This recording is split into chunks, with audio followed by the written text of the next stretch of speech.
काल आमचे दैवत सुशीलकुमार शिंदेसाहेब, सोलापूरच्या लोकप्रिय खासदार माननीय प्रणिताई शिंदे यांच्यावर सोलापूरच्या शिवसेनेचे उपनेते शरद कोरे यांनी एकेरी भाषा केली व त्यांच्या गाडीची तोडफोड करण्याची भाषा केली।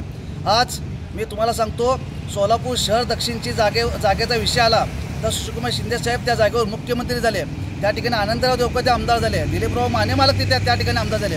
दक्षिणची जागा आमची असतानासुद्धा आम्ही सर्व लोक शांत होतो, परंतु काल तू जी भाषा या शरद्या कोळींनी केली त्याला मला एक सांगायचं आहे। एकीकडे उद्धव ठाकरे एक सज्जन माणूस शिवसेनेचं नेतृत्व करतो आणि असल्या या फालतूक माणसाला शिवसेनेचा उपनेता केला आणि उद्धव एक प्रकारे बाळासाहेब ठाकरेंच्या विचाराचा एक प्रकारे अपमान झालेला आहे। इकडे सोलापूरमध्ये निष्ठावंत सैनिक असताना अशा या खंडणीखोर ते पैसे देऊन तिकीट विकत देणाऱ्या या माणसाला आपण उपनेता केलात। यामध्ये शिवसेनेची खूप मोठी शोकांतिका आहे।